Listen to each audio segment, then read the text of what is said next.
Pound for pound, a Neanderthal could have torn you apart. They were thicker than us, stronger than us, built for a cold that would kill you and me in a single night without a heated jacket. And their brains were not smaller than ours. On average, they were a little bigger, so by every measure you would expect to matter, by muscle, by size, by raw brain power, they should have been the ones who made it. They weren't around 40,000 years ago. The last Neanderthal died somewhere in what is now Europe, and our kind kept going. We are what came next. The strange part is that the reason they lost has almost nothing to do with being weaker or dumber. It comes down to one thing: they never built the way we did, and once you see it, you cannot unsee it. Let's fix the picture first, because most people still imagine a slow, hunched, grunting cave brute dragging a club. That image is not just unkind, it is flat wrong, and it has been wrong for more than 100 years. The Neanderthals lived across Europe and Western Asia for something like 300,000 years. Stop and sit with that number. Modern humans, people who look like us, have only been around for roughly that long ourselves, and we have not yet proven we can last as long as they did. This was not some failed early sketch of a human. This was a species that worked for an enormous stretch of time, in some of the harshest country the planet has ever thrown at anyone. And physically, they were monsters in the best sense of the word. Short, wide, dense with bone and muscle. That build was not random. A stocky body holds heat far better than a long, lean one, and in an ice age that is not a fashion choice, it is survival. They hunted enormous, dangerous animals at close range. Bison, wild horse, reindeer, sometimes mammoth. We are not talking about throwing a spear from a safe distance and waiting. The wear on their bones tells a more brutal story. Anthropologists compared the injury patterns on Neanderthal skeletons to modern populations, and the closest match they found was rodeo riders. People who get thrown by something many times their weight and hang on anyway. That was their everyday. If survival came down to a fight, you and I would lose badly. Strength was never going to be our advantage. Fine, you might think. Maybe they were strong but simple. Maybe we just outthought them. That story falls apart the moment you look at what they actually made and did. Neanderthals were not running on instinct. They knapped stone with a real method, preparing a core in advance so it would fracture exactly the way they wanted, which takes planning and a mental picture of the finished tool before the first strike. They controlled fire and cooked their food. They made clothing from hides to handle the cold, and they pulled off something that genuinely impresses the people who study ancient technology. They manufactured glue. They took birch bark and heated it in a low-oxygen process to distill a sticky tar for fixing stone points onto wooden handles. That is not a lucky accident you stumble into. It is a multi-step chemical procedure with no obvious clues along the way, and they were doing it long before we showed up. It goes further than tools. In a cave in Croatia, someone collected eagle talons and turned them into what looks like jewelry, tens of thousands of years before modern humans walked into Europe. In several Spanish caves, there are pigment markings on the walls that have been dated to a time when, as far as we know, the only people in the region were Neanderthals. Red ochre hand stencils, the kind of thing we usually call art and usually credit only to ourselves. The evidence is still argued over, but the simple cartoon version, the one where they had no symbols, no decoration, no inner life, does not survive contact with the dirt. These were minds that reached for meaning, not just meat. And then there is the part that honestly gets to me every time. In a cave called Shanidar in the mountains of Iraq, researchers found the skeleton of a man we now call Shanidar I. He had lived through a catalog of injuries that should have been a death sentence in that world. He was likely blind in one eye. One arm was withered and probably useless, possibly amputated. He had damage that would have left him partly deaf, and a bad leg on top of it. A man like that could not hunt. He could not have kept himself fed or defended himself out there, and yet the bones show he lived for years in that condition, which means other people fed him, sheltered him, carried him when the group moved. Nobody does that on pure instinct. Somebody, or many somebodies, decided to keep a man alive who could give them nothing back but his company. That is compassion, plain and simple, sitting in the fossil record 40,000 years deep. So, let's be done with the idea that they were cold or stupid. Whatever beat them, it was not a missing heart, and it was not a missing mind. So we come to the real question. Around 45,000 years ago, modern humans began pushing into Neanderthal land. Within a few thousand years, every Neanderthal on Earth was gone.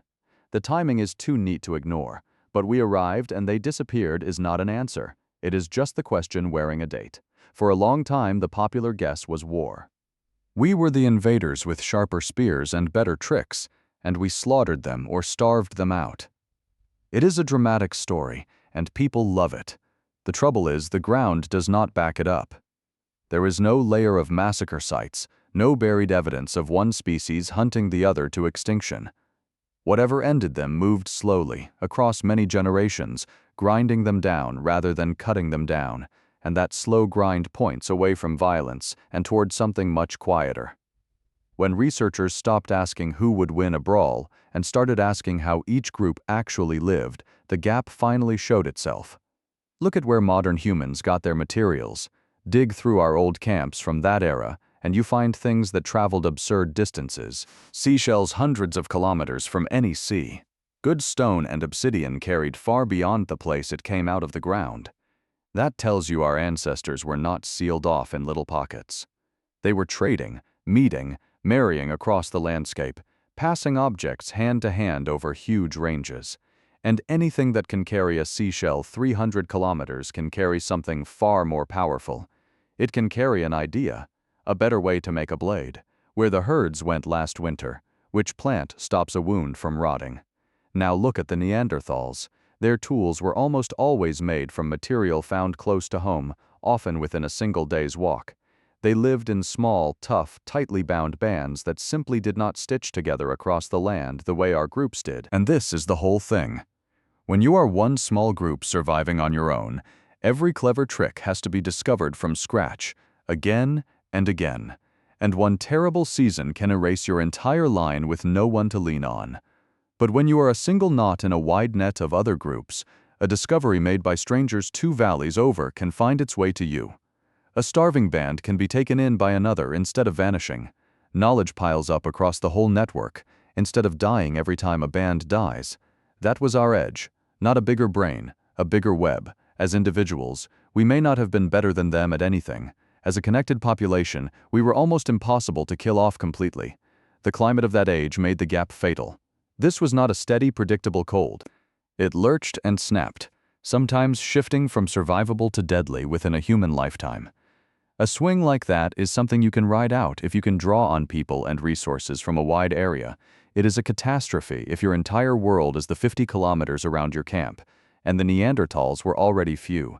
Their genomes show small, scattered populations with low diversity, so much so that one well-studied individual carried clear genetic signs of inbreeding. There were simply never very many of them at once. A population like that does not need an enemy. It needs a few bad generations in a row, with no distant cousins to absorb the shock, and it quietly winks out. Picture it from inside their skin. The land you trusted keeps turning on you. Your group is small, the nearest help is too far to reach in time, and these new neighbors keep taking the same hits and bouncing back, year after year, because they are holding hands across a continent, and you are standing alone. They did not get conquered, they got outlasted. And here is the twist that almost nobody sees coming. The Neanderthals did not actually vanish without a trace, because a piece of them is still walking around today. Possibly inside you, when our ancestors met them, they did not only compete with them, they had children with them. We know this for certain now, because if any part of your family tree runs outside of Africa, you are carrying around 2% Neanderthal DNA in your body at this very moment. Some of your immune defenses came from them. Traits in your skin and hair, even part of how your body copes with cold, trace back to those people we supposedly beat. So the clean line between winner and loser gets very blurry. They did not all simply die. A part of them folded into us and is reading these words through your eyes right now. The species ended. The bloodline did not completely. Strip the whole story down and the lesson it leaves is almost unfair. The Neanderthals were stronger than us, every bit as intelligent, and better suited to the frozen world they were born into, and not one bit of it was enough to save them. What pulled our ancestors through was not their muscle, and it was not even their raw cleverness. It was that they were connected, that they shared. That a single person's good idea could travel far enough to become everybody's. that is worth holding on to because it never stopped being true. Nobody gets through the hard winters alone. Not back then and not now. The strength was never really in the individual. It was in the web the individual belonged to. If that idea lands for you, you're going to want to stay, because there were not only two kinds of human walking this planet. There were several. Almost all of them are gone, and each one left behind a story stranger than the last. Subscribe, and I will introduce you to the rest of the family, one lost cousin at a time.